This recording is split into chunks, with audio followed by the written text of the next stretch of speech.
Side खबरों के लिए सब्सक्राइब करें फ्लेम मीडिया और उसके बाद बेल आइकन को प्रेस करें ताकि सबसे पहले आपको मिले एक्सक्लूसिव खबरें।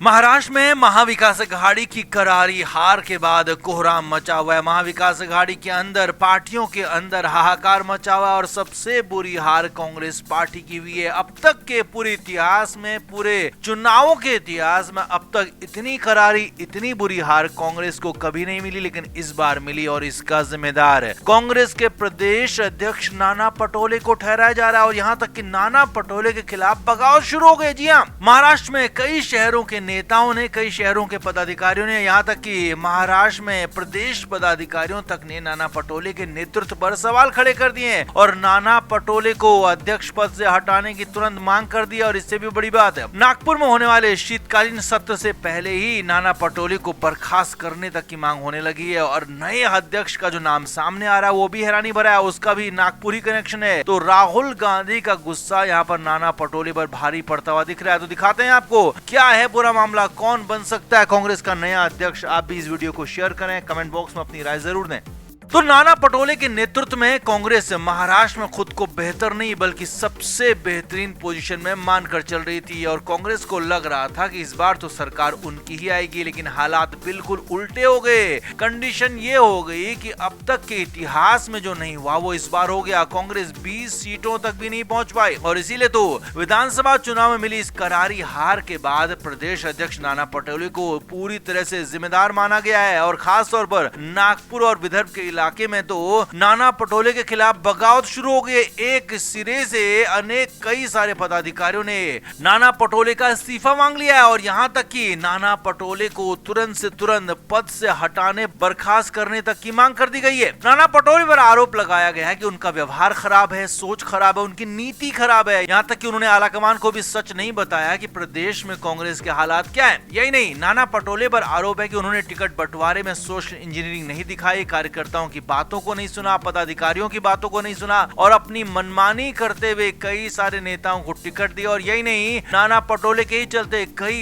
कांग्रेस नेताओं ने पार्टी भी छोड़ दी, ऐसा आरोप नाना पटोले पर लग रहा है। और खबर तो यहाँ तक है कि अंदर खाने राहुल गांधी भी नाना पटोले से नाराज हैं और नाना पटोले पर अध्यक्ष पद से इस्तीफा देने का लगातार दबाव बना हुआ है, उनको हटाने की मांग हो रही है। तो इस बीच नाम भी सामने आ गया है कि किसे यहाँ पर अध्यक्ष बनाया जाए। जी हाँ, नागपुर लोकसभा सीट में कांग्रेस के प्रत्याशी रहे विकास ठाकरे, जिन्होंने नितिन गडकरी को कड़ी टक्कर दी थी और यहाँ तक कि गर्दन से गर्दन तक हाल पहुंचा दिए थे, नेक टू नेक यहाँ पर फाइट हुई थी। तो उन्हीं विकास ठाकरे को कांग्रेस का नया अध्यक्ष बनाने की मांग होने लगी है। यहाँ तक कहा जा रहा है कि विकास ठाकरे को संगठन का लंबा अनुभव है और पूरे महाराष्ट्र में विकास ठाकरे के नेतृत्व का फायदा मिलेगा। और यहाँ तक कि विदर्भ के इलाके में तो पूरी तरह से विकास ठाकरे के आने के बाद कांग्रेस एक तरफा जीत सकती है। इसीलिए विकास ठाकरे को लेकर मांग हो रही है कि विकास ठाकरे को तुरंत से तुरंत कांग्रेस का प्रदेश अध्यक्ष बनाया जाए। नितिन गडकरी को उन्होंने कड़ी टक्कर दी थी और यहाँ पर नाना पटोले को हटाकर उनको यहाँ पर पद दिया जाए। हालांकि ये फैसला करना मल्लिकार्जुन खड़गे का और राहुल गांधी का मामला है, लेकिन हाँ, नाना पटोले के लिए हालात बिल्कुल खराब हो चुके हैं। उन्होंने एक तरफा जो हालात बनाए थे, बयान दिए थे उद्धव ठाकरे के खिलाफ, तो हो सकता है वो बयान भी उनके खिलाफ गए, पार्टी के खिलाफ गए। तो इसीलिए अब उनको ये तो तय है कि पद छोड़ना है, लेकिन हाँ, अब नया अध्यक्ष कौन होगा ये सवाल बड़ा हुआ है, बना हुआ है। अब यहाँ पर विकास ठाकरे का नाम खुलकर सामने आ रहा है। तो आप क्या मानते हैं, कौन होना चाहिए नया कांग्रेस का अध्यक्ष और क्या वाकई में नाना पटोले को इस्तीफा दे देना चाहिए? कमेंट जरूर करें, वीडियो को शेयर भी करें।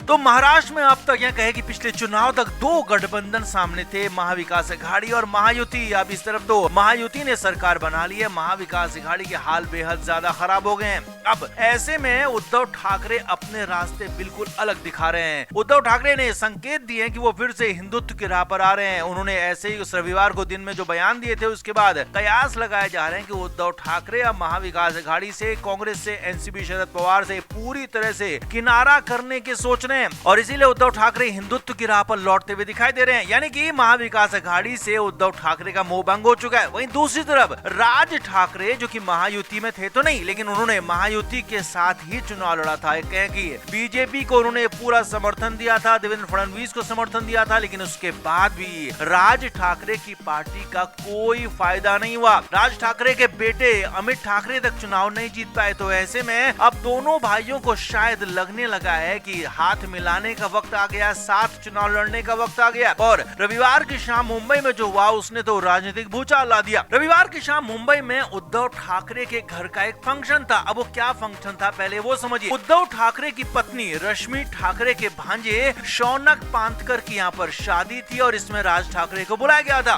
तो वैसे तो राज ठाकरे उद्धव ठाकरे के इस तरह के कार्यक्रमों में पहुंचते नहीं है, लेकिन यहाँ पर राज ठाकरे पहुंच गए। जी हाँ, बांद्रा वेस्ट के ताज लैंडसेंड में हुए इस कार्यक्रम में कई बड़े राजनेता पहुंचे थे और राज ठाकरे भी सारे मतभेद बुलाकर, सारे गिले शिकवे बुलाकर शौनक पांथकर जो कि रश्मि ठाकरे के भांजे हैं उनकी शादी में पहुंचे और यहाँ पर रश्मि ठाकरे से मुलाकात की। जी हाँ, हालांकि उद्धव ठाकरे वहाँ पर मौजूद नहीं थे, उनसे मुलाकात हो नहीं पाई, लेकिन हाँ आदित्य ठाकरे से, रश्मि ठाकरे से राज ठाकरे की मुलाकात हुई। काफी देर तक वहाँ मौजूद रहे और यहाँ तक खबर है कि अंदर खाने ये पूरा का पूरा मामला एक तरह से शांति प्रस्ताव स्वीकार करने के रूप में देखा जा रहा है। यानी कि राज ठाकरे को उद्धव ठाकरे की तरफ से जो शांति प्रस्ताव दिया गया था, शादी में बुलाया गया था, तो वहां पर राज ठाकरे पहुंच गए और माना यह जा रहा है कि अब दोनों ही नेता मराठी वोटों को, मराठी लोगों को एकजुट करने के लिए एक साथ आने की तैयारी कर रहे हैं। एक अखबार ने सूत्रों के हवाले से बताया है कि अंदर खाने दोनों ही पार्टी के कार्यकर्ता लंबे समय से मांग कर रहे थे कि एक साथ आ जाना चाहिए और अब विधानसभा चुनाव के बाद तो कार्यकर्ताओं का जबरदस्त दबाव है कि अब राज ठाकरे उद्धव ठाकरे को एक हो जाना चाहिए, बाला साहब ठाकरे की राजनीति को आगे बढ़ाना चाहिए, बाला साहब ठाकरे के नाम को आगे बढ़ाना चाहिए, क्योंकि तीसरा आदमी एकनाथ शिंदे बाला साहब के नाम को और उनकी पार्टी को अपने पाले में कर चुके हैं। तो ऐसे में अब राज ठाकरे और उद्धव ठाकरे दोनों के हाथों में कुछ नहीं है। तो ऐसे में इसीलिए माना जा रहा था कि दोनों साथ आएंगे और अब खबर पक्की आपको बता रहे हैं कि दोनों लगभग साथ आ चुके हैं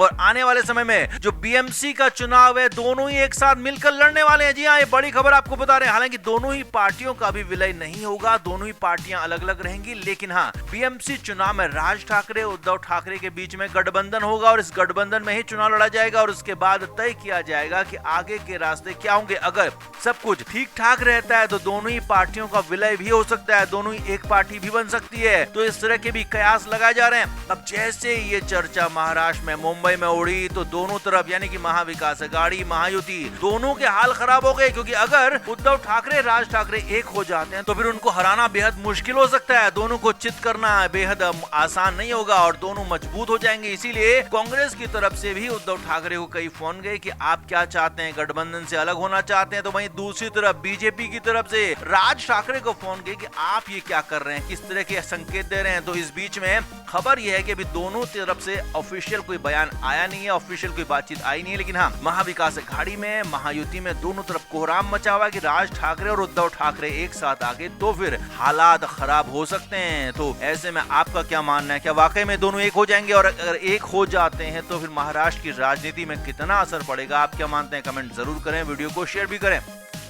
फ्लेम मीडिया रिपोर्ट।